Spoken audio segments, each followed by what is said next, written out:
harus punya misi dalam hal kita ngamalin ataupun kita meritualkan diri, entah itu mengisi waktu malam hari, sebutlah qiyamul lail, itu bagian daripada keilmuan secara torekot. Ya, dimana torekot itu bermakna perjalanan, sebuah jalan. Nah, ini jalannya mau kemana? Ya, apabila dimaknai di grup WA, ketua terutama di grup WA, para ketua pengurus, saya pernah nge-share itu tuh. Yang perkara dimensi makhluk hidup, ya, atau dimensi langit, dimensi tempat tinggal seluruh makhluk. Tertera hal yang pertama adalah bumi. Ada kita nih manusia. Yaitu secara pemaknaan dimensi, ya, atau ruang lingkup. Itu dimensi 1, dimensi 2, dimensi 3 sampai dimensi 4. Atau sebutlah 4 dimensi manusia nih dengan alam dunia nih. Ya. Itu langit pertama, yaitu bahrul hayat. Langitnya kita nih, bangsa manusia. Kemudian langit yang kedua, ya, yaitu Baitul Izzat, langitnya para jin. Itu dimensinya lebih tinggi dibandingkan dengan langit pertama. Sebutlah Baitul Izzat itu 5 dimensi atau dimensi 5. Jadi lebih keren di sana, lebih transparan, lebih jelas, lebih gamblang. Ya. Kemudian langit yang ketiga, Baitul Muqaddas. Baitul Muqaddas ini dihuni oleh bangsa roh, umum roh yang ditiupkan oleh Allah. Di situ kesepakatan para ulama atau oleh ulama, ya, secara makna ilmu pengetahuan, sebutlah 6 dimensi. Ini lebih tinggi. Ya. Yang kemudian langit yang keempat ada Baitul Mustawan atau Baitul Musawwah. Di sini letak kun fayakunnya Allah, atau dimaknai di situ terdapatlah Ruhul Kudus, ruh yang utama. Ya, ruh utama, ruh para nabi, para alim ulama, para syuhada, ruh pilihan. Ya, ruh kesempurnaan yang memberikan nanti di kehidupan itu adalah bentuk kesempurnaan, baik penjelasan, ilmu, contoh, teladanan di sini pusatnya. Sebutlah itu pemaknaan dari dimensi 7 atau 7 dimensi. Nah, yang kemudian langit yang kelima ada Rof-Rof. Rof-Rof yang dihuni oleh iblis. Ya. Di situ berdimensi sebutlah 8 atau 8 dimensi. Sampai kepada langit yang keenam, yaitu langit Iliyin, dihuni oleh malaikat Muqarrabun. Nah, di situ berdimensi 9 atau 9 dimensi. Nah, barulah di Baitul Ma'mur atau Arasy, di Aras, yang dihuni oleh sebutlah Ar-Rahmannya Allah, atau di situ ada komandonya yaitu Jibril alaihissalam. Berikut ada Sidrat Al-Muntaha, atau sebutlah di situ induknya Al-Quran, induknya segala kitab, induk segala aturan ketetapan. Di situ dimensi paling tinggi.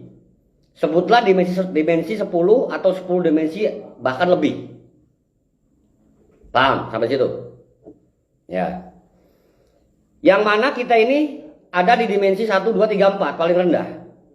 Paham ya? Paling rendah. Sehingga dimensi yang rendah ini mudah dimasuki, mudah dipengaruhi oleh dimensi yang lebih tinggi. Contoh, kita dimensi 4 bisa dimasuki oleh dimensi 5. Sebutlah kerasukan jin. Logis nggak?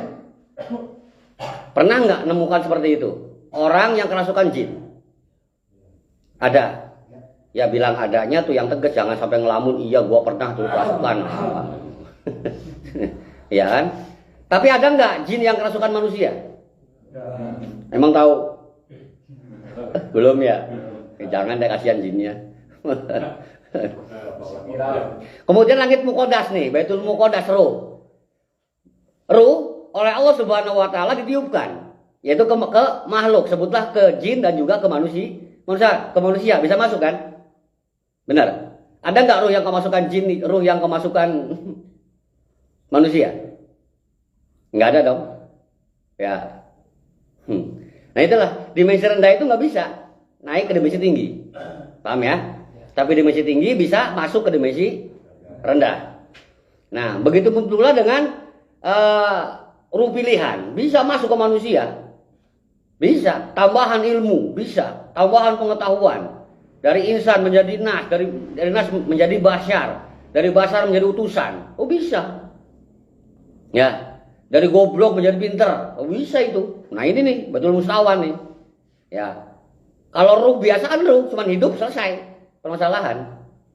Ya, tapi ditambahkannya ruh yang mana nanti tiap Lailatul Qadar. Di situ penambahannya tuh. Ada keutamaan-keutamaan tersendiri. Nah, ini dari Baitul Mustawan. Ya, awas ini pelajaran ilmu asma ini. Ya, pelajaran ayah ini. Ya. Nah, itu bisa mempengaruhi, bisa masuk ke dimensi yang lebih rendah. Ya. Dalam artian ruh pilihan ini bisa mempengaruhi ruh itu sendiri, bisa mempengaruhi jin, bisa mempengaruhi manusia, termasuk dimensi yang ke-7. Ya. Dimensi yang ke-8 berarti apa namanya? Roh. Ya, roh iblis di situ. Lebih tinggi dong. Sehingga orang yang sudah punya kekudusan masih bisa tergoda. Orang yang sudah ditiupkan oleh Allah atau makhluk yang sudah ditiupkan oleh Allah ruh hidup bisa dipengaruhi oleh iblis. Jin juga bisa. Manusia tentu dong bisa terpengaruh oleh iblis, oleh tiupan, oleh bisikan was-wasunya setan. Ya iblis dengan setan ya satu bangsa lah mereka. Ya. Tapi manusia nggak bisa masuk ke iblis. Jin nggak bisa masuk ke iblis. Ya. Nah yang kemudian ada iliin, malaikat muqarrabun, bisa dong, turun kemanapun bisa, tinggi urusannya.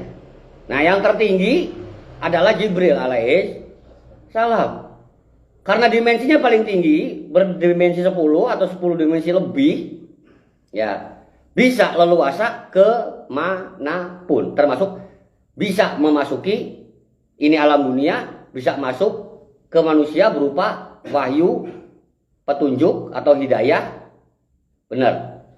Termasuk Quran bisa masuk ke manusia, ke akal pikiran manusia, bisa karena dimensi tinggi. Bisa masuk ke akal, ke logika, ke hati nurani sanubari itu bisa. Karena Quran. Ya.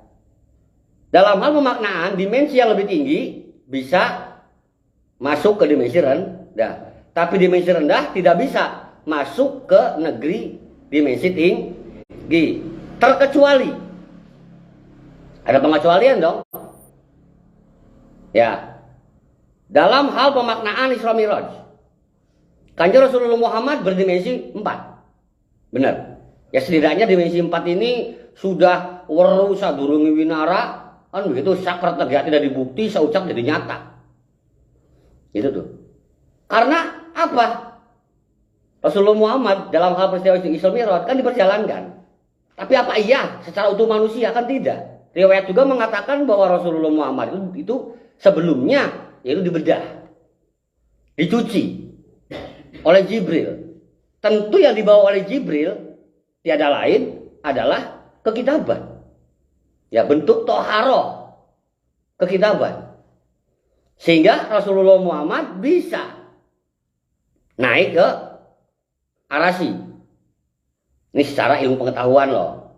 Ya, puguh mukjizat mah. Paham? Nah, pemaknaannya kita ini manusia dimensi rendah yang mana di alam dunianya juga ternyata bisa mempengaruhi kita. Kita makhluk dunia, makhluk bumi nih. Ternyata kan bumi sendiri atau dunia ini sendiri mampu mempengaruhi kita.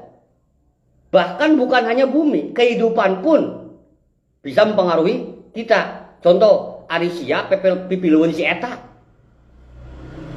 Kan begitu. Logis kan? Bisa terpengaruh kan? Padahal dimensinya sama. Ketika engkau terpengaruh, maka dimensimu lagi rendah. Orang yang mempengaruhi, orang yang bisa mempengaruhimu, berarti dia posisi dimensinya lagi tinggi. Sebutlah dimensi 4. Engkau lagi rendah dimensi 3. Sehingga engkau bisa dipengaruhi oleh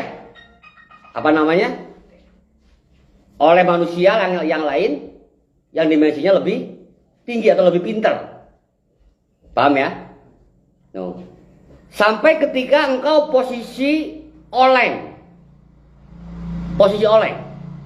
Dimensimu rendah, 1 dimensi cuma.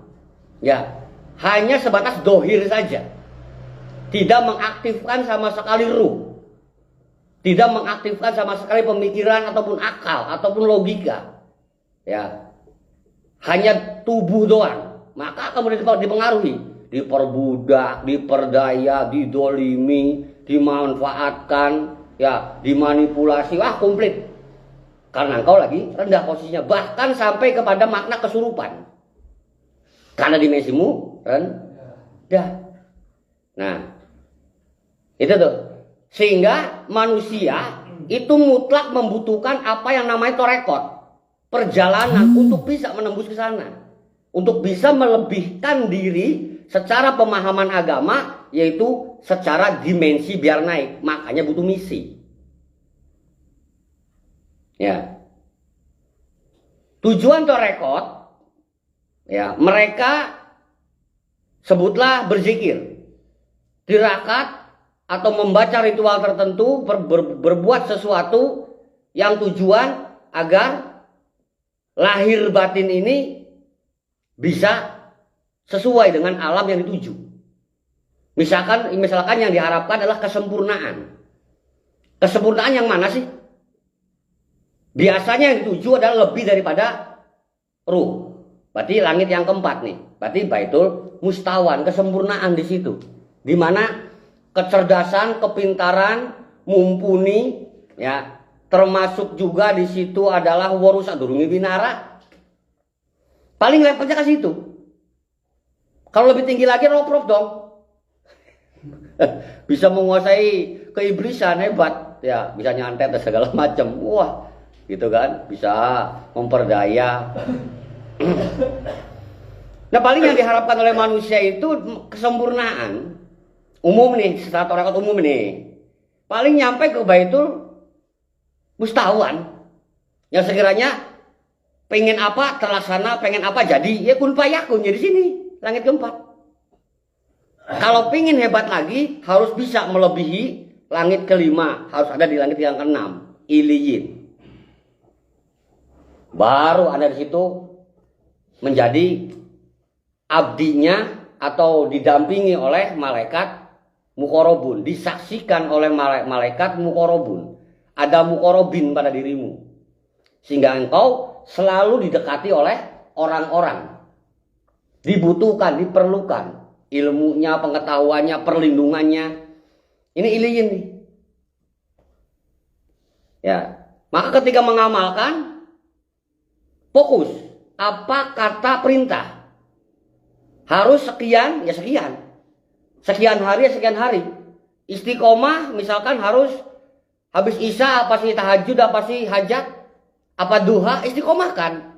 Apakah diawali dengan tawasulan, istiqomahkan. Apa diawali dengan paket 13, istiqomahkan. Itu mengarahkan kita untuk sampai kepada dimensi mana yang nanti akan dituju oleh diri. Karena nggak mungkin dong langsung ceng ke dimensi langit keempat gitu tuh. Ya minimalnya orang kan minimalnya dalam hal belajar kebatinan dia pengen tahu alam jin, pengen lihat jin. Ya udah paling nggak langit kedua. Naikkan satu dimensi dari dimensi 4 ke dimensi 5. Ya, apakah engkau melihat jin? Alhamdulillah. Apakah jinnya yang menampakkan diri ke dirimu? Ya alhamdulillah. Tapi secara makna tauhid, bukan engkau bisa melihat jin ataupun jin menampakkan diri ke engkau sehingga terlihat. Bukan seperti itu. Pemaknaan tauhid adalah Allah Subhanahu wa taala ngersaaken engkau mampu melihat jin. Jadi kita tetap tauhid. Engkau pengen melihat jin, melihat negeri jin. Kemudian kelihatan, itu bukan karena ilmumu, itu karena kersa kuasa kemurahan Allah. Memberikan izin kepadamu, silahkan tuh, diperlihatkan. Dibuka oleh Allah kegaiban, alhamdulillah. Jadi nggak perlu sombong-sombongan bisa melihat jin, bisa menemukan sesuatu obat dan apapun, ya kesembuhan misalkan. Ntar dulu, itu Allah yang menunjukkan zat maha baik, ya. Sehingga dalam hal manusia yang seharusnya dia maksimal di dimensi yang keempat, ya, kadang manusia jatuh dikarenakan oleng, gitu loh. Dimensi 3, 2, 1, ya minimalnya rata-rata lah, berarti 2 ya rata-rata ya, antara 1 sampai 4, berarti tengah-tengahnya 2 lebih lah. Udah lumayan jadi manusia biasa tuh, 2 dimensi aja. Ya 3 dimensi udah rada mending lah. Ya. Nah sehingga si manusia ini kadang bisa danres, awan edan bengi stres, bisa terpengaruh ke sana ke sini. Kadang benar, kadang enggak, gitu ya. Kadang justru kadang oleng. Nah sehingga harus maksimal. Setelah maksimal pun jangan sampai kita membuat oleng ke orang lain. Tapi harus sesuai dengan petunjuk. Nah, metode itu banyak. Di antaranya torekot. Ada yang menggunakan zikir, ada yang menggunakan ritual, ada yang menggunakan, sebutlah dalam hal ini media.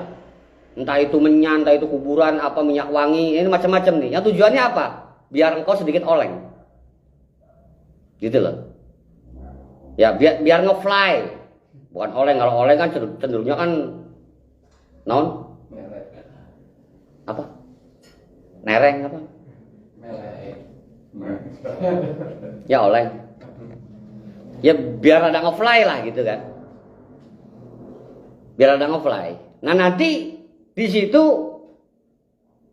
yang penuntunnya apa? Nah ini yang fokusnya nih, penuntunnya apa?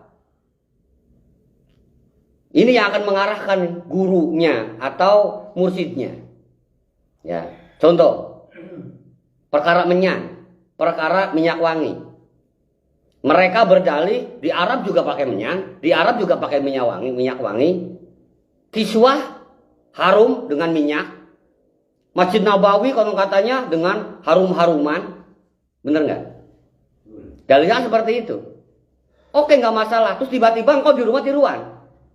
Tiba-tiba engkau di rumah, di kamarmu meniru hal seperti itu. Kita pakai akal waras aja. Di sana Mekah, di sana Madinah, Masjidil Haram, Masjid Nabawi. Imamnya saja nggak sembarangan. Benar.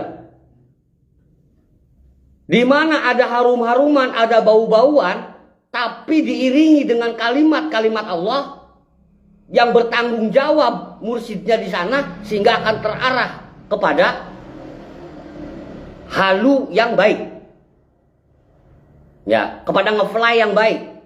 Karena apa? Kita dengan baunya saja, dengan harumnya saja sudah nge-fly, sudah nyaman bikin, ya, keadaan diri. Sebutlah aromaterapi gitu tuh. Segala mumet hilang, alhamdulillah, jong-jong segala macam udah nge-fly itu. Ditambah lagi diberikan bimbingan, ketauhidan, bacaan yang benar, qiraati yang mumpuni, yang enak merdu banget, nge-fly, serasa ada di arasi, bisa jadi. Lah tiba-tiba engkau meniru metode hal seperti itu, di rumah dibakarin menyan, diolesin pakai minyak goreng, jelantah, ya kan? Dengan berharap seperti itu, yang nundurmu siapa? Bacaanmu kacau, engkau masih tahap belajar, yang datang siapa? Demit. Bukan nge-fly, tapi oleng yang terjadi engkau, halusinasi, seolah-olah seakan-akan. Jadinya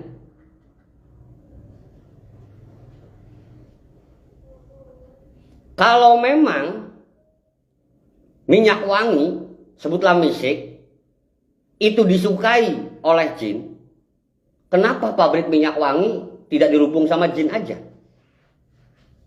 Iya nggak? Yang jualan minyak misik kenapa nggak dirubung sama jin? Padahal dicoba dioles, dibuka wanginya, oh iya, kenapa nggak dirubung sama jin kalau memang doyan? Kalau memang menyan itu bisa manggil jin, bisa manggil kekuatan, bisa manggil roh, kenapa tukang menyan, pohon menyan, pabrik menyan, ya itu enggak dirubung sama jin? Ini Pak, ini ilmu logika loh. Kita tauhid itu enggak goblok, tauhid itu cerdas. Ya, mereka jin ngerubung, sebutlah dalam hal pusaka sekalipun, keris, lu banyak di yayasan keris, rampasan-rampasan banyak tuh. Beberapa karung gitu, sak batu cincinnya, sak menyan-menyan, sak jimat-jimat semuanya, enggak ada satupun jin. Jadi engkau beli jimat, beli apa tuh? Batu ali. Apa namanya? Batu ali. Oh, batu ali. Yang nanti ada kekuatan, ada kodam segala macam. Yang faktanya, saya karungan kok punya banyak tuh batu cincin. Bahkan yang cincinnya jelek saya buang, saya potongin, saya ambil batunya aja. Saya masukin ke akuarium buat hiasan akuarium, banyak tuh, setengah akuarium apa ada itu. Kalau digabungin, mana nggak ada jin? Iya dah. Ini fakta loh.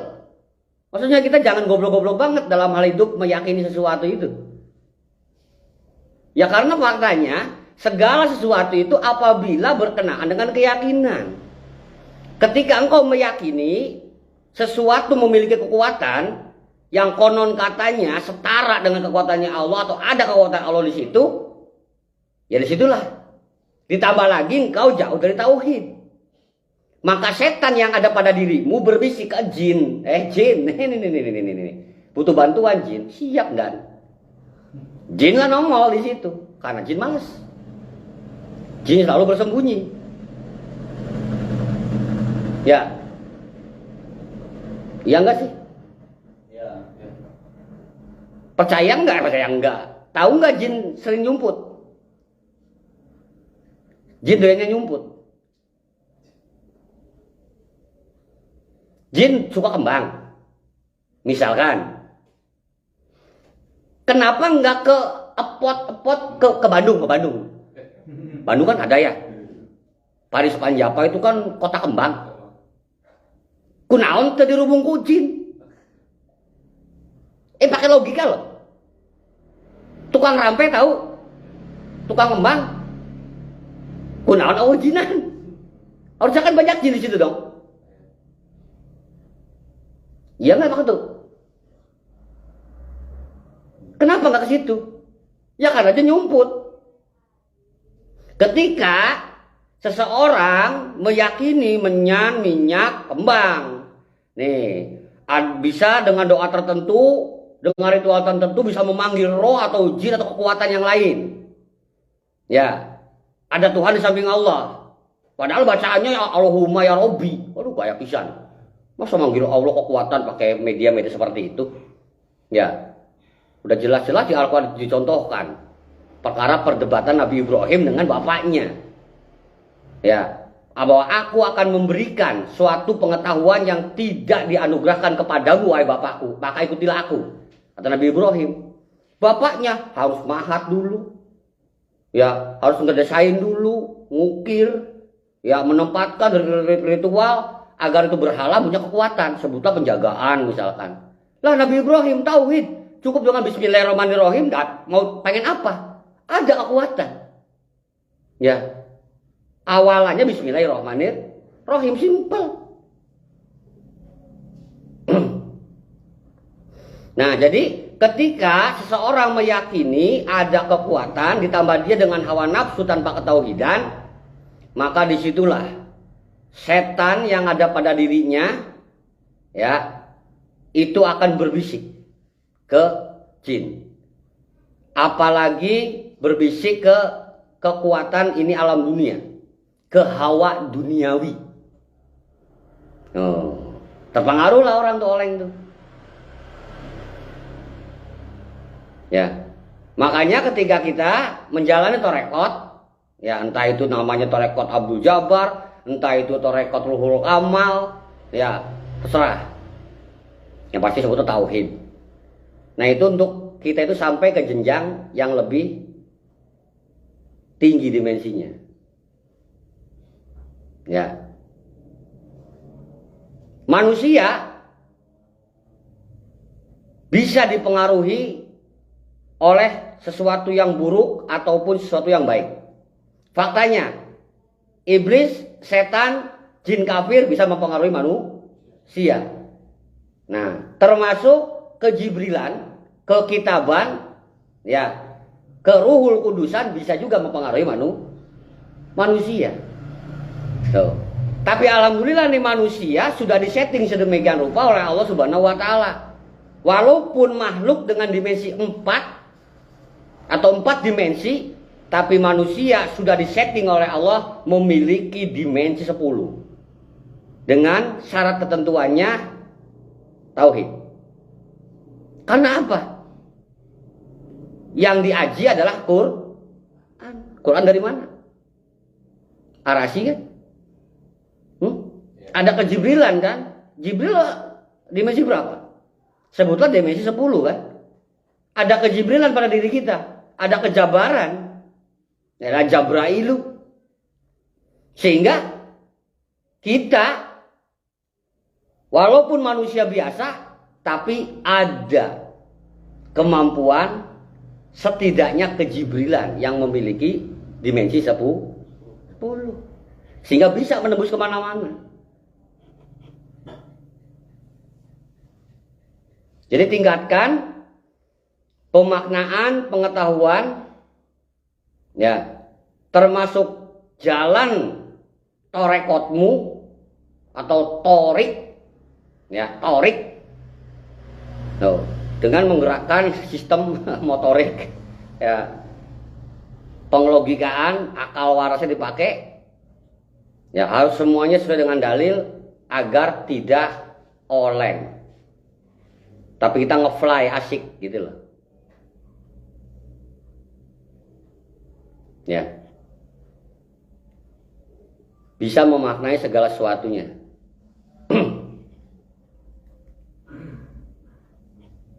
Ada pertanyaan?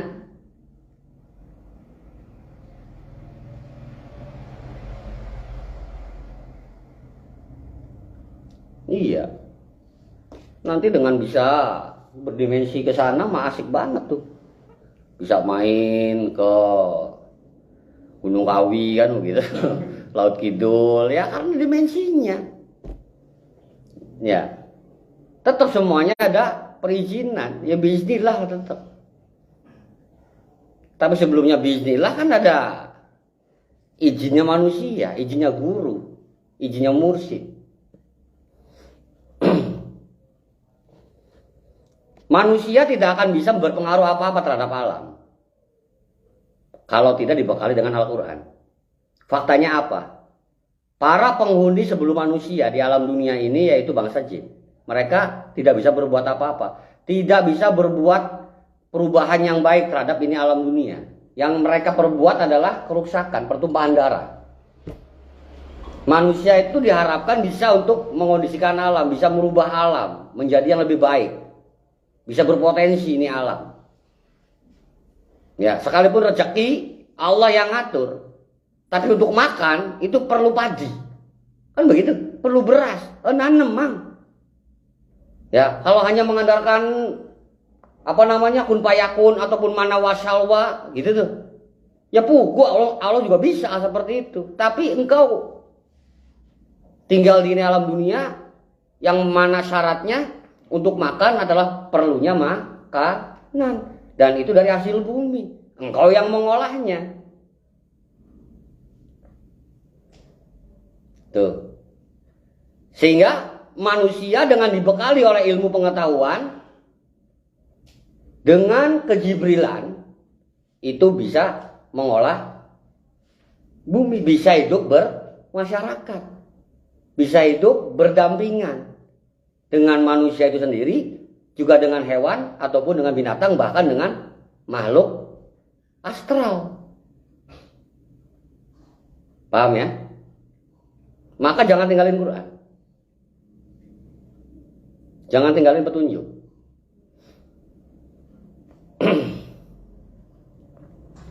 Ada pertanyaan?